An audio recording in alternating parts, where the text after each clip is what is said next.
Sir, ഈ കുട്ടി സാറിനെ കാണാൻ വന്നതാണ്. എന്തോ അത്യാവശ്യമാണെന്ന് പറഞ്ഞു. രാഘവൻ ബാക്കി പറയും മുന്നേ ലല്ലു കൈ ഉയർത്തി തടഞ്ഞു. ഇവിടെ അത്യാവശ്യം എന്തായെന്ന് എനിക്കറിയാം. ഞാൻ പരിഹാരം കണ്ടോളാം. അവൻ അവളെ നോക്കി കടുപ്പിച്ചു പറഞ്ഞു.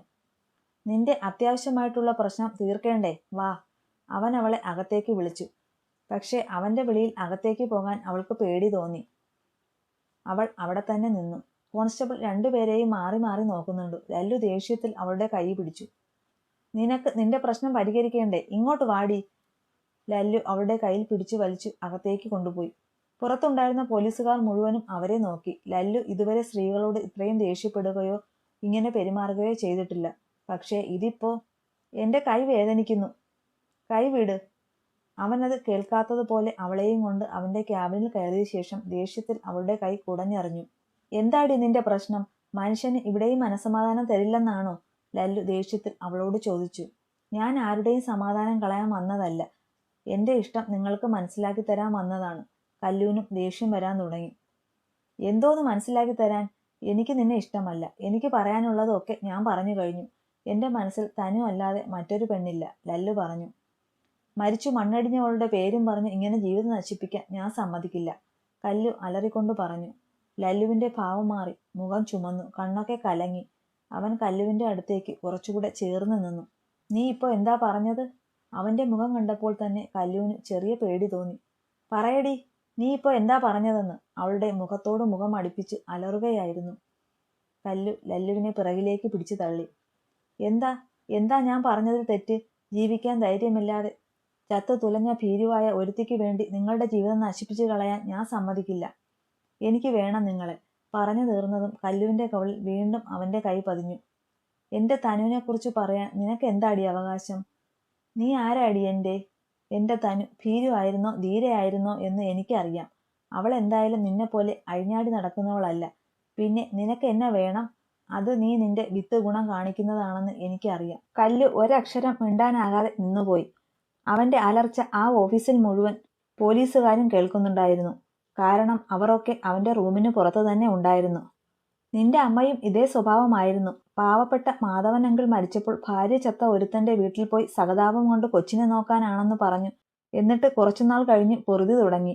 അങ്ങേരെ മടുത്തപ്പോൾ വീണ്ടും അവകാശം പറഞ്ഞ് കോവിലകത്തേക്ക് കയറിക്കൂടിയ അവരുടെ മോള് തന്നെ അല്ലേ നീ? ലല്ലു ദേഷ്യം തീരാതെ ഓരോന്ന് പറയുന്നുണ്ട്. ഇനി ഒരക്ഷരം താൻ എന്റെ അമ്മയെക്കുറിച്ച് പറഞ്ഞ? കല്ലു അവനെ നോക്കി പറഞ്ഞു. അവളുടെ ചുവന്ന മുഖവും കണ്ണും അവൻ അത്ഭുതത്തോടെ നോക്കി. പറഞ്ഞാ നീ എന്ത് ചെയ്യും? മക്കളെയെങ്കിലും നേരെ വളർത്തിയില്ലെങ്കിൽ ഇങ്ങനെയൊക്കെ സംഭവിക്കും. അവൾ ജീവിതമുണ്ടാക്കാൻ നടക്കുന്നു. നീ ആരാടി എല്ലാവർക്കും ജീവിതം കൊടുക്കാം? എനിക്കിപ്പോൾ നല്ല സംശയമുണ്ട്. നിന്നെ അന്ന് അവൻ തട്ടിക്കൊണ്ടു പോയതാണോ അതോ നീ നിന്റെ സൂക്കേട് തീർക്കാൻ അവന്റെ പിന്നാലെ പോയതാണോന്ന്? ലല്ലുവിന്റെ വാക്കുകൾ അതിര് കടന്നുപോയിന്ന് അവന് തന്നെ മനസ്സിലായെങ്കിലും അവൻ നിർത്താൻ തയ്യാറായില്ല. നിർത്തടോ. താൻ ഇത്രയ്ക്ക് ചീപ്പായിരുന്നോ? തന്റെ മനസ്സ് ഇത്രയ്ക്ക് സ്ത്രീകളെ ബഹുമാനിക്കാൻ അറിയാത്ത, സ്ത്രീകളോട് എങ്ങനെ പെരുമാറണമെന്ന് അറിയാത്ത തന്നെപ്പോലെ ഒരുത്തനെ? കല്ലു അവനെ നോക്കി ദേഷ്യത്തിലും വെറുപ്പിലും പറഞ്ഞു. എനിക്ക് സ്ത്രീകളെ ബഹുമാനിക്കാനും എങ്ങനെ അവരോട് പെരുമാറണമെന്നും എനിക്കറിയാം.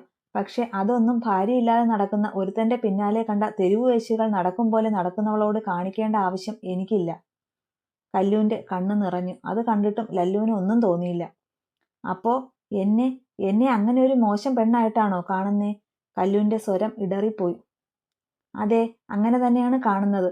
പക്ഷെ അവർക്കും നിനക്കും വ്യത്യാസമുണ്ട്. അവരോട് നമ്മൾ താല്പര്യമില്ലെന്ന് പറഞ്ഞാൽ പിന്നാലെ നടന്ന് ശല്യം ചെയ്യില്ല. നീ അങ്ങനെയല്ലല്ലോ. സത്യത്തിൽ നിനക്ക് എന്നോട് പ്രണയമാണോ അതോ? ലല്ലു ദേഷ്യം മാറ്റി വല്ലാത്തൊരു നോട്ടത്തോടെയും ഭാവത്തോടെയും ചോദിച്ചു. എന്റെ പ്രണയം നിങ്ങളൊരു തെരുവുവേശ്യയുടെ കാമവുമായി കൂട്ടിക്കുഴച്ചു അല്ലേ?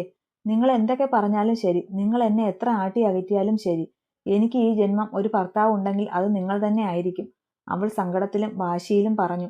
പോയി തൂങ്ങിച്ചാകടി. ഇങ്ങനെ ആണുങ്ങളെ പിന്നാലെ നടന്ന് വെറുതെ പെൺവർഗത്തിന് തന്നെ നാണക്കേടുണ്ടാകാതെ. അതും പറഞ്ഞ് ലല്ലു ടേബിളിൽ ഇരുന്ന ഫയലും എടുത്ത് പുറത്തേക്കിറങ്ങി. ഡോർ തുറന്നതും മുന്നിൽ നിൽക്കുന്ന ബാക്കി പോലീസുകാരെ അവൻ ദേഷ്യത്തിൽ നോക്കിപ്പോയി. കല്ലുവിന് ഭൂമി പിളർന്നു താഴേക്ക് പോയാൽ മതിയെന്ന് തോന്നിപ്പോയി ആ നിമിഷം. പിന്നെ എന്തോ ഉറപ്പിച്ചതുപോലെ അവൾ പുറത്തേക്കിറങ്ങി. അവിടെ ഉണ്ടായിരുന്ന എല്ലാവരും അവളെ സഹതാപത്തോടെയും സങ്കടത്തോടെയും നോക്കി. അവൾ അത് ഒന്നും കാര്യമാക്കാതെ പോയി. കല്ലു നേരെ പോയത് വീട്ടിലേക്കായിരുന്നു. കല്ലു വീട്ടിലെത്തുമ്പോൾ ഉമ്മറത്ത് ആരുമില്ലായിരുന്നു.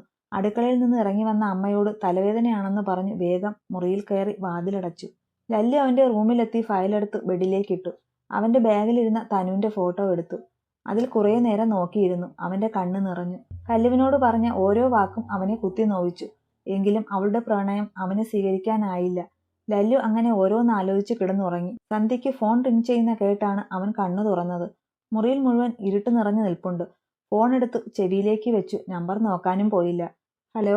മറുപുറത്തു നിന്ന് കേട്ട വാർത്തയിൽ ലല്ലു ചാടി എണീറ്റു. ഇപ്പോ ഏത് ഹോസ്പിറ്റലിലാണ്? ലല്ലു വെപ്രാളത്തിൽ ചോദിച്ചു. സിറ്റി ഹോസ്പിറ്റലിലുണ്ട്. കോൾ കട്ടാക്കി ലല്ലു ഫോണിലേക്ക് നോക്കി. 15 മിസ്ഡ് കോൾ, കുറേ മെസ്സേജ്. അവൻ അതൊന്നും ഓപ്പൺ ആക്കിയില്ല. അവൻ വേഗം എണീറ്റ് ഫ്രഷായി ഹോസ്പിറ്റലിലേക്ക് തിരിച്ചു.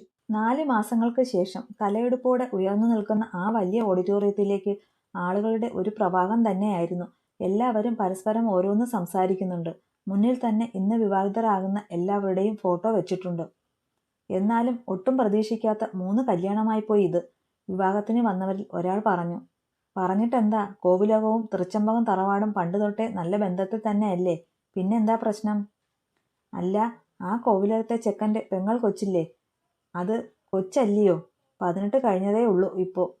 അതിൻ്റെ ജാതകത്തിൽ മംഗല്യയോഗം ഇപ്പോൾ ആകും, പറഞ്ഞിട്ട് കാര്യമില്ല. വാ, പിന്നെ വലിയ ആളുകളല്ലേ, ഒന്നും നോക്കണ്ടല്ലോ. അതും പറഞ്ഞ് അവർ അകത്തേക്ക് പോയി. ദേവുവും ആദിയും ഓഡിറ്റോറിയത്തിന് മുന്നിലെത്തി. ദേവു ആദിയെ നോക്കി. അവൾ മുന്നിൽ വെച്ചേക്കുന്ന വലിയ ബോർഡിലേക്ക് നോക്കി. Trilok Sachidanandan versus Kanmayi Madhav, Suryadev versus Taruni Sachidanandan, Ajay Govind versus Sreelakshmi Jithin. ആദിയുടെ ചുണ്ടിൽ വിഷാദം കലർന്ന ഒരു പുഞ്ചിരിയോടെ അകത്തേക്ക് കയറി. ദേവു അവളുടെ ഒപ്പം തന്നെ അകത്തേക്ക് കയറി. ആളുകളെ കൊണ്ട് നിറഞ്ഞിട്ടുണ്ട്. അവളുടെ കണ്ണുകൾ മുന്നിലെ കതിർമണ്ഡപത്തിലേക്ക് നോക്കി. വരന്റെ 3 പേരും ഇരിപ്പുണ്ട്. അതിൽ അജുവിന്റെ മുഖത്ത് നിറഞ്ഞ പുഞ്ചിരിയും സന്തോഷമാണ്. എന്നാൽ ബാക്കി 2 പേരും അത്ര സന്തോഷത്തിലല്ല. ആദിയുടെ കണ്ണുകൾ ദേവിന്റെ മുഖത്തേക്ക് പതിഞ്ഞു. അവൻ തലകുനിച്ച് ഇരിപ്പാണ്. പെട്ടെന്ന് മുഖമുയർത്തി നോക്കിയത് ആദിയുടെ മുഖത്തേക്കായിരുന്നു. അവളെ കണ്ട് അവന്റെ കണ്ണുകൾ ഒന്ന് വിടർന്നു. പെട്ടെന്ന് തന്നെ അത് മാറുകയും ചെയ്തു. അവൻ അവളെ നോക്കി വെറുതെ ഒന്ന് പുഞ്ചിരിച്ചു. അവളും അവനെ നോക്കി വെറുതെ ചിരിച്ചു. പിന്നെ അവൾ അവളുടെ കയ്യിലേക്ക് നോക്കി. മോതിരവിരലിൽ പതിഞ്ഞു കിടക്കുന്ന രുദ്രൻ എന്ന പേര് കൊത്തിയ മോതിരത്തിലേക്ക് നിർവികാരമായി നോക്കി. ആദി വാ, കല്ലുവിനെ കണ്ടിട്ട് വരാം. ദേവുവും ആദിയും പരസ്പരം വീണ്ടും നോക്കുന്നത് കണ്ടു ദേവു അവളുടെ കയ്യിൽ പിടിച്ചു വലിച്ചു. അവൾ പെട്ടെന്ന് ദേവുവിനൊപ്പം കല്ലുവിനെ കാണാനായിട്ട് ഡ്രസ്സിംഗ് റൂമിലേക്ക് പോയി. 3 വധുവും റെഡിയായി നിൽപ്പുണ്ട്. ഒപ്പം തന്നെ ആദിയുടെയും ദേവുവിൻ്റെയും അമ്മമാർ ഉണ്ട്. ദേവുവിൻ്റെ അനിയത്തി ദക്ഷയും ഉണ്ട്. കല്ലുവിൻ്റെ അടുത്ത് തന്നെ മാളുവും മാലുവും ഉണ്ട്. നിങ്ങളിപ്പോൾ ആണോ പിള്ളേരെ വരുന്നത്? ഡ്രസ്സ് മാറാൻ ആണെന്ന് പറഞ്ഞു പോയിട്ട്? സുധയുടെ ശബ്ദം കേട്ട് കല്ലു അവരെ നോക്കി. അവൾ ആദിയെ മൈൻഡ് ചെയ്യാൻ പോയില്ല. വരുന്ന വഴിക്ക് വണ്ടി ഒന്ന് പഞ്ചറായി, അതാ, ദേവു പറഞ്ഞു. സുധേ, ആദിമോളുടെ കല്യാണം എപ്പോഴാ? ഇനി നന്ദന്റെ കഴിഞ്ഞാണോ? ജാനകി ചോദിച്ചു. നന്ദന്റെയും ആദിയുടെയും ഒരുമിച്ചാണ്. 2 പേരുടെയും എൻഗേജ്മെന്റ് ഒരേ ദിവസമായിരുന്നല്ലോ. ദേവുമോളുടെ അച്ഛൻ അടുത്ത മാസം വരും. അപ്പോൾ അത് കഴിഞ്ഞ് 1 ദിവസം കുറിക്കാമെന്ന് കരുതി. അധികം നീണ്ടുപോകില്ല, 3 മാസം അതിനുള്ളിൽ ഉണ്ടാകും. സുധ ദേവുവിനെ ചേർത്ത് പിടിച്ചു പറഞ്ഞു. കുട്ടികളെ കൊണ്ടുവരാൻ മുഹൂർത്തമായി, ഗായത്രി വന്നു പറഞ്ഞു.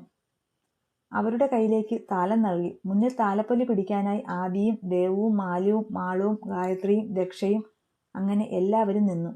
അവൾ താലപ്പൊലി ഏന്തി മുന്നേ പോയി. അവരുടെ പിന്നാലെ കല്ലുവും രുക്കുവും ശ്രീയും നടന്നു. താലം പിടിച്ചു വരുന്ന ആദിയെ കണ്ട് ദേവിന്റെ നെഞ്ചൊന്ന് പിടഞ്ഞു. അവളുടെ പിന്നാലെ വരുന്ന രുക്കുവിനെ കണ്ടപ്പോൾ അവൻ ദേഷ്യത്തിലൊന്ന് നോക്കി. 3 പേരും മണ്ഡപത്തിൽ കയറി എല്ലാവരുടെയും കാലിൽ വീണ് തൊഴുതു അനുഗ്രഹം വാങ്ങി. അവർ അവരവരുടെ വരന്മാരുടെ അടുത്തിരുന്നു. അജു ശ്രീയെ നോക്കി പുഞ്ചിരിച്ചു. അവളും അവനെ നോക്കി മനോഹരമായി പുഞ്ചിരിച്ചു. കല്ലു ലല്ലുവിനെ നോക്കി. അവൻ അവളെ ഒന്ന് നോക്കി, അത്ര തന്നെ. ഒന്ന് പുഞ്ചിരിക്കാൻ പോലും അവൻ മുതിർന്നില്ല. ദേവിനെ പ്രണയത്തോടെ രുക്ക് നോക്കി. പക്ഷേ അവന്റെ മുഖത്ത് വെറുപ്പും ദേഷ്യവുമാണ്. അതവളിൽ വേദന നിറച്ചുവെങ്കിലും അവൾ പുഞ്ചിരിയോടെ ഇരുന്നു. ആദിയെ നോക്കുമ്പോഴൊക്കെ ദേവിന്റെ കണ്ണിൽ കുറ്റബോധമോ വേദനയോ നഷ്ടബോധമോ അങ്ങനെ എന്തൊക്കെയോ നിറഞ്ഞു. മുഹൂർത്തമായി, താലി കെട്ടിക്കോളൂ. പൂജാരിയുടെ ശബ്ദം കേട്ടതും എല്ലാവരും താലി കയ്യിലെടുത്തു തൊട്ടടുത്തിരിക്കുന്ന പാതിയെ നോക്കി. ഇത് നീ എൻ്റെ കയ്യിൽ നിന്ന് സ്വയം പിടിച്ചു വാങ്ങുന്ന കൊലക്കയറാണ്. കല്ലുവിൻ്റെ കാതോരം ലല്ലു പതിയെ പറഞ്ഞു. ചിരിയോടെ താലിയിലെ 3 കെട്ടും കെട്ടി. കല്ലു അവൻ്റെ മുഖത്തേക്ക് ഞെട്ടലോടെയാണ് നോക്കിയത്. ഒരിക്കലും എൻ്റെ മനസ്സിൽ നിനക്കൊരു ഭാര്യാസ്ഥാനം ഉണ്ടാകില്ല തരുണി.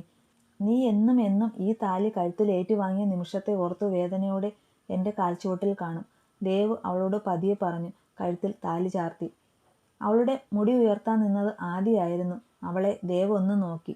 രുക്കു ദേവിനെ നോക്കി വെറുതെ ഒന്ന് ചിരിച്ചു. സ്ത്രീയുടെ കഴുത്തിൽ അജു താലി ചാർത്തുമ്പോൾ രണ്ടുപേരിലും പുഞ്ചിരിയായിരുന്നു. പരസ്പരം വരണമാല്യം അണിഞ്ഞു കഴിഞ്ഞപ്പോൾ സച്ചി രുക്കുവിൻ്റെ കൈ ദേവിനെ ഏൽപ്പിച്ചു. ദേവിൻ്റെ അച്ഛനായിരുന്നു കല്ലുവിൻ്റെ അച്ഛൻ്റെ സ്ഥാനത്ത് നിന്ന് കൈപിടിച്ചു കൊടുത്തത്. അജുവിൻ്റെ കയ്യിൽ ജിതിൻ തന്നെ ശ്രീയുടെ കൈപിടിച്ചേൽപ്പിച്ചു. ഫോട്ടോയ്ക്ക് വേണ്ടി ഫോട്ടോഗ്രാഫർ പറഞ്ഞ പോസിലൊക്കെ നിന്നുവെങ്കിലും ആ സമയമൊക്കെ ലല്ലുവും ദേവും തൻ്റെ പാതിയായവളെ വേദനിപ്പിച്ചു. പിന്നെ സദ്യ കഴിക്കൽ കൂടെ കഴിഞ്ഞപ്പോൾ അവ യാത്ര പറഞ്ഞിറങ്ങി. കല്ലു ദേവുവിനെ ചുറ്റിപ്പിടിച്ച് യാത്ര പറഞ്ഞു.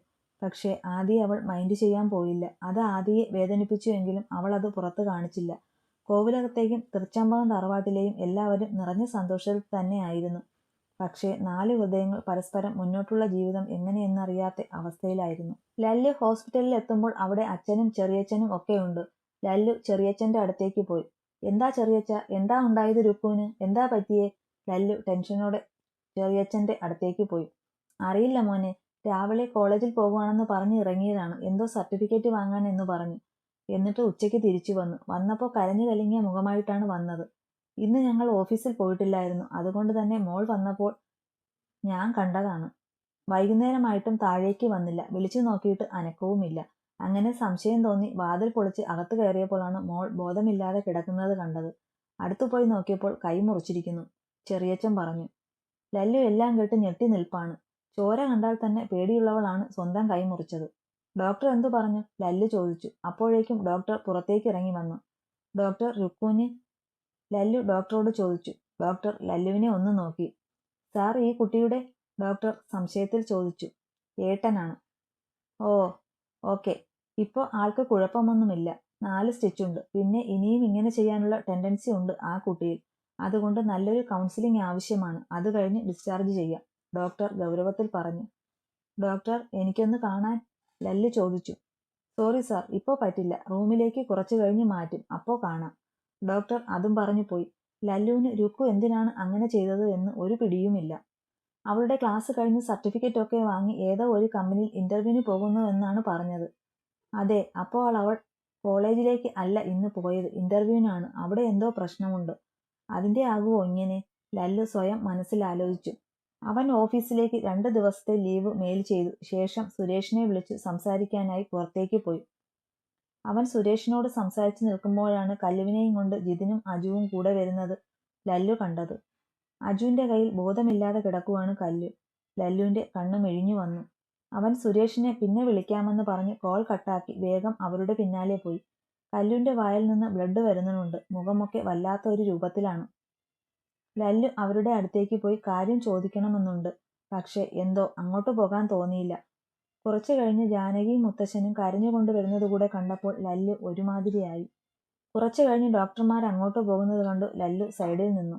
ലല്ലു മോളെ മുറിയിലേക്ക് മാറ്റി. ചെറിയച്ഛൻ വന്നു പറഞ്ഞതും ലല്ലു അങ്ങോട്ട് പോയി.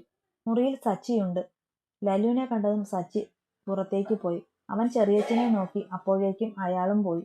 രുക്കു ബെഡിൽ ചാരി ഇരിപ്പുണ്ട്. ലല്ലു പോയി ഡോർ ലോക്ക് ചെയ്ത് രുക്കുവിൻ്റെ അടുത്തിരുന്നു. അവളെ നോക്കി. അപ്പോഴേക്കും രുക്കുവിൻ്റെ കണ്ണ് നിറഞ്ഞു. എന്താ മോളെ ഇത്? എന്തിനാ നീ? അത് ചോദിക്കുമ്പോൾ അവൻ്റെ ശബ്ദം ഇടറിപ്പോയിരുന്നു. അവൾ കരഞ്ഞുകൊണ്ട് അവൻ്റെ നെഞ്ചിലേക്ക് ചാഞ്ഞു. സോറി ഏട്ടാ, എന്നോട് ക്ഷമിക്ക്. എനിക്ക് അപ്പോഴത്തെ സങ്കടത്തിൽ ചെയ്തു പോയതാണ്. കരഞ്ഞുകൊണ്ട് പറയുന്ന പെങ്ങളോട് ലല്ലുവിന് ഒന്നും ചോദിക്കാൻ തോന്നിയില്ല. അവൻ അവളെ ചേർത്ത് പിടിച്ച് ആശ്വസിപ്പിച്ചു. മോള് ഏട്ടനോട് പറയും, എന്താ ഉണ്ടായത്? എന്താ മോളുടെ ഉള്ളിലെ ഇത്രയും വലിയ സങ്കടം? അവൻ അവളുടെ കരച്ചിലൊന്ന് നിന്നപ്പോൾ ചോദിച്ചു. രുക്കു പേടിയോടെ അവനെ നോക്കി. അവൻ്റെ മുഖത്തെ ഭാവം കണ്ടപ്പോൾ അവൾക്കൊന്നും പറയാൻ തോന്നിയില്ല. ഏട്ടൻ എന്നോട് ഇപ്പോൾ ഒന്നും ചോദിക്കരുത്, എനിക്ക് പറയാൻ. അവൻ അവളെ തടഞ്ഞു. വേണ്ട, ഇപ്പം വേണ്ട. നിനക്ക് പറയാൻ തോന്നുമ്പോൾ പറഞ്ഞാൽ മതി. നിന്റെ എന്ത് പ്രശ്നത്തിലും പരിഹാരം കാണാൻ നിന്റെ ഈ ഏട്ടനുണ്ട്. അത് ഓർത്താ മതി നീ. ഒന്നും ആലോചിച്ച് ടെൻഷനാകണ്ട. അവൻ അവളുടെ കവിളിൽ തട്ടി പറഞ്ഞുകൊണ്ട് പുറത്തേക്ക് ഇറങ്ങിപ്പോയി. ലല്ലു പുറത്തു വന്ന് ചെറിയച്ഛനെ കൂട്ടി കുറച്ചു മാറി നിന്നു. സച്ചിക്ക് ആ കാഴ്ച കണ്ട് സങ്കടം തോന്നി. സ്വന്തം അച്ഛനായ തന്നോടില്ലാത്ത സ്നേഹവും പരിഗണനയുമാണ് മറ്റുള്ളവരോട് അവൻ കാണിക്കുന്നത്. ചെറിയച്ഛ, എന്താ വീട്ടിൽ പ്രശ്നം? അവളെ എന്തെങ്കിലും പറഞ്ഞു ആരെങ്കിലും സങ്കടപ്പെടുത്തിയോ? ലല്ലു ചോദിച്ചു. വീട്ടിൽ അങ്ങനെ പ്രശ്നമൊന്നുമില്ല മോനെ. 2 ദിവസം മുന്നേ അച്ഛൻ നമ്മുടെ കമ്പനിയിലെ പുതിയ മാനേജർ സിദ്ധാർത്ഥിന്റെ കാര്യം പറഞ്ഞു വീട്ടിൽ. അപ്പോൾ സച്ചിയേട്ടൻ സിദ്ധാർത്ഥിന്റെ അച്ഛൻ രുക്കുവിനെ അവന് വേണ്ടി കല്യാണം ആലോചിച്ച കാര്യം പറഞ്ഞു. ലല്ലു വിശ്വന്റെ മുഖത്തേക്ക് നോക്കി. അതിന്റെ പേരിൽ ഇയാൾ അവളെ എന്തെങ്കിലും പറഞ്ഞോ? ലല്ലു ദേഷ്യത്തിൽ ചോദിച്ചു. ഇല്ല ലല്ലു, സച്ചേട്ടൻ അതിന്റെ പേരിൽ മോളോടൊന്നും പറഞ്ഞില്ല. അവൾക്ക് ഒരു ജോലിയൊക്കെ ആയിട്ട് പതിയെ നടത്താമെന്ന് അച്ഛൻ പറഞ്ഞപ്പോൾ സച്ചേട്ടനും അങ്ങനെ തന്നെയാണ് പറഞ്ഞത്. ലല്ലു പിന്നെ ഒന്നും മിണ്ടിയില്ല. അവൻ ക്യാൻറ്റീനിലേക്ക് പോയി. അവിടെ പോയി ഒരു കോഫി ഓർഡർ ചെയ്തിരുന്നു. അപ്പോഴാണ് അവൻ കല്ലുവിന്റെ മെസ്സേജൊക്കെ കണ്ടത്. അവൻ ഓരോന്നായി നോക്കി. ആദ്യത്തെ മെസ്സേജ് അവൻ നോക്കി. എന്നെ ഒരിക്കലും സ്നേഹിക്കാനാകില്ലല്ലേ? ഞാനെന്നും നിങ്ങൾക്ക് വേണ്ടി കാത്തിരിക്കും. കല്ലു ഇതുവരെ ഒന്നിനും വാശി പിടിച്ചിട്ടില്ല. ജീവിതത്തിൽ ആദ്യമായും അവസാനമായും ഇഷ്ടപ്പെട്ട പുരുഷന് വേണ്ടി കല്ലു വാശി കാണിച്ചു, നാണം കെട്ടു, തല്ലു വാങ്ങി. സ്വന്തം ആത്മാഭിമാനം വരെ നിങ്ങൾക്ക് മുന്നിൽ പണയം വെച്ചു. ഇനി ഒരിക്കലും ഞാൻ നിങ്ങളെ തേടി വരില്ല. നിങ്ങൾ എന്നെ തേടി വന്നാൽ പോലും ചിലപ്പോൾ നിങ്ങളുടെ കുത്തുവാക്കുകൾ കേൾക്കാൻ ഞാൻ ഉണ്ടാകില്ല. Good bye. I love you. Message എല്ലാം നോക്കിയിട്ട് ലല്ലു ഫോൺ എടുത്തു പോക്കറ്റിൽ വെച്ചു. അപ്പോഴേക്കും കോഫി കൊണ്ടുവന്നു. അവൻ അത് ഓരോ തവണ സിപ്പ് ചെയ്യുമ്പോഴും അവന്റെ മനസ്സിൽ കല്ലുവിന്റെ മെസ്സേജ്, അവളുടെ വാക്കുകൾ തെളിഞ്ഞു വന്നു. അവൻ വേഗം കോഫി കുടിച്ച് അവിടെ നിന്ന് ഇറങ്ങി. തിരിച്ച് ഹോസ്പിറ്റലിലേക്ക് പോകാൻ തുടങ്ങുമ്പോഴാണ് അവനെ ആരോ വിളിച്ചത്. ACP സാർ ഒന്നവിടെ നിന്നേ.